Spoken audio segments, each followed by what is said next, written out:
नमस्कार दोस्तों, स्वागत है आपका आपके अपने चैनल सुविचार विद गरिमा में। आज हम बात करेंगे महाभारत में भगवान श्री कृष्ण की। महाभारत में भगवान श्री कृष्ण ने पांडवों का साथ दिया था। भगवान श्री कृष्ण अर्जुन के सारथी बने थे। लेकिन क्या आपके मन में भी सवाल आता है कि जब भगवान श्री कृष्ण क्षण भर में महाभारत का युद्ध समाप्त कर सकते थे तो उन्होंने युद्ध क्यों नहीं लड़ा? आइए जानते हैं महाभारत के इस रहस्य का सवाल।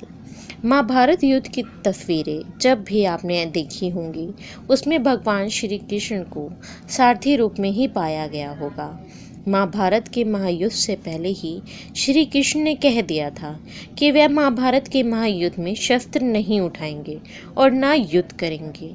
पूरे महाभारत के दौरान कई विषम परिस्थितियां आती गईं, लेकिन श्री कृष्ण स्थिर चित्त बने रहे और उन्होंने अपना सुदर्शन चक्र नहीं चलाया, ना ही किसी से युद्ध किया। एक बार युद्ध के आरंभ में भीष्म की मनोदशा और इच्छा का सम्मान करने के लिए और अर्जुन को कर्तव्य का बोध कराने के लिए श्री कृष्ण ने रथ का पहिया हाथों में उठा लिया। ऐसे में अर्जुन ने श्री कृष्ण के चरण पकड़ लिए और श्री कृष्ण से रथ का पहिया रख देने के लिए कहा।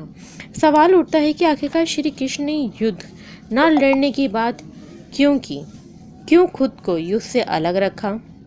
क्यों वे महज पार्थ बने, अर्जुन के सारथी बनकर मार्गदर्शक बने रहे? आइए जानते हैं इस रहस्ययुक्त सवाल का जवाब। महाभारत युद्ध के इस रहस्य को जानने से पहले भगवान श्री कृष्ण और अर्जुन के पूर्व जन्म को जानना होगा। पौराणिक कथाओं के अनुसार भगवान श्री कृष्ण पूर्व जन्म में नारायण थे और अर्जुन नर थे, जिन्होंने बद्री का श्रम यानी बद्रीनाथ में नर और नारायण पर्वत पर तपस्या की थी। नारायण और नर दोनों ही भगवान विष्णु के अंश से उत्पन्न हुए थे, क्योंकि उस समय सूर्य भगवान के एक असुर भक्त दामोदर ने सूर्य देव की तपस्या करके उनसे 1000 कवच का वरदान मांग लिया था। इस कवच के साथ ये भी शर्त थी कि 1000 साल तपस्या के बाद ही कोई इस कवच को तोड़ सकता था और जो भी इसे तोड़ता वह स्वयं भी मर जाता। इस वरदान को पाकर दामोदर अपने आप को अमर मान बैठा था और देवताओं और मनुष्य पर अत्याचार कर रहा था। नर और नारायण को दामोदर ने युद्ध के लिए ललकारा। तब नारायण ने दामोदर से युद्ध किया और 1000 साल के युद्ध के बाद आखिरकार नारायण ने असुर का पहला कवच तोड़ दिया, लेकिन कवच तोड़ने के साथ वह स्वयं भी मृत्यु को प्राप्त हो गए।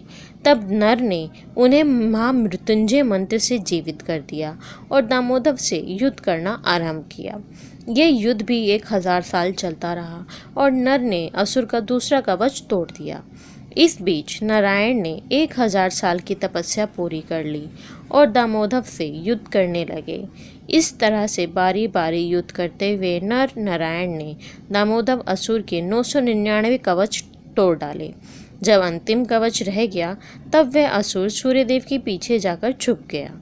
सूर्यदेव ने अपनी शरण में आए भगत को नर नारायण से बचा लिया।